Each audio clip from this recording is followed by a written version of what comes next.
Assalamualaikum warahmatullahi wabarakatuh. Perkenalkan, kami dari kelompok 8 akan mempresentasikan hasil diskusi kami mengenai pentingnya faktor nilai dan moral dalam proses distribusi. Sebelumnya, perkenalkan anggota dari kelompok kami yaitu Thalia Lisabella, NIM 4220082, Fatima Az-Zahra, NIM 4220091, dan Dewi Serli Mariana, NIM 422000108. Pengertian distribusi dalam Islam. Secara umum, distribusi adalah kegiatan ekonomi yang tujuannya menyalurkan barang hasil produksi dari produsen ke konsumen.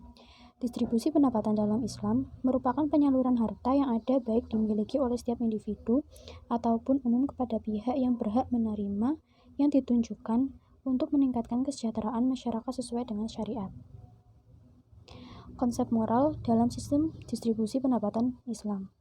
Distribusi pendapatan dalam ekonomi Islam didasarkan pada dua nilai manusiawi yang sangat mendasar dan penting, yaitu nilai kebebasan dan nilai keadilan.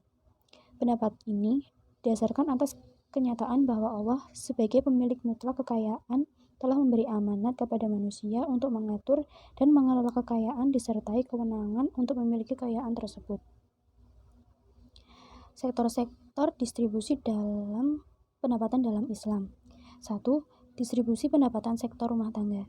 Distribusi pendapatan dalam konteks rumah tangga tidak terlepas dari sodaqoh.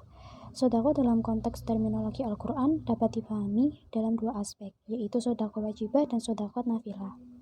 2. Dalam pengelolaan sumber daya. Negara harus mampu mendistribusikan sumber daya yang ada dengan baik. Artinya, kesempatan tidak hanya diberikan kepada sekelompok tertentu saja. Yang ketiga, distribusi pendapatan sektor industri. Distribusi pendapatan sektor industri terdiri dari mudharabah, musyarakah, upah, maupun sewa. Selanjutnya, tujuan distribusi dalam Islam. Pertama, tujuan dakwah.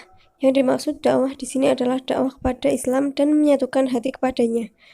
Kedua, tujuan pendidikan. Di antara tujuan pendidikan dalam distribusi adalah seperti yang disebutkan dalam firman Allah, Quran Surat At-Taubah ayat 103, ambillah zakat dari sebagian harta mereka, dengan zakat itu kamu membersihkan dan mensucikan.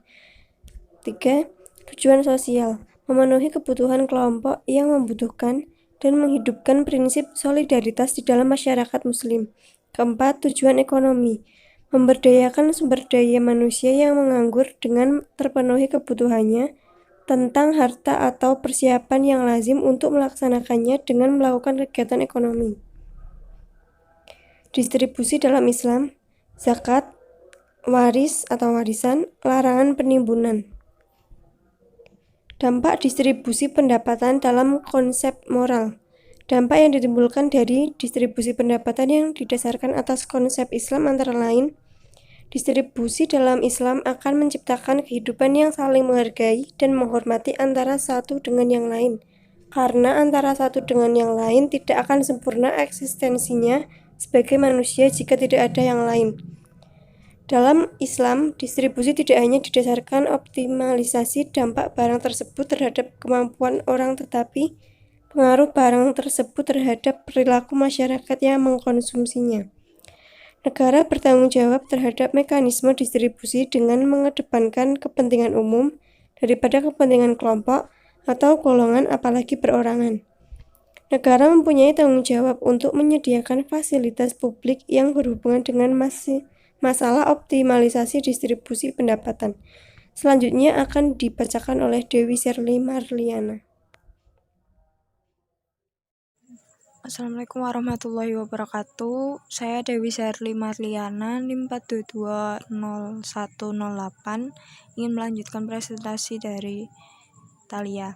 Konsep Islam menjamin sebuah distribusi pendapatan yang memuat nilai-nilai insani, karena dalam konsep Islam, distribusi pendapatan meliputi beberapa hal, yaitu yang pertama, kedudukan manusia yang berbeda antara satu dengan yang lain merupakan kehendak Allah. Pemilik harta hanya pada beberapa orang dalam suatu masyarakat akan menimbulkan ketidakseimbangan hidup dan presiden buruk bagi kehidupan. Islam menganjurkan untuk membagikan harta lewat zakat, sedekah, infak, dan lainnya guna menjaga keharmonisan dalam kehidupan sosial. Pemerintah dan masyarakat mempunyai peran penting untuk mendistribusikan kekayaan kepada masyarakat. Peran pemerintah dalam distribusi. Pemerintah memiliki posisi yang sangat penting dalam menciptakan keadilan distribusi, karena menciptakan kesejahteraan di masyarakat merupakan kewajiban seluruh agen ekonomi. Agar kesejahteraan di masyarakat dapat terwujud, pemerintah berperan dalam mencukupi kebutuhan masyarakat, baik dasar atau primer, daruri, sekunder, denit atau ihtiyaji, maupun tersier, recommendable atau tahsini, dan pelengkap, the luxury atau kamili.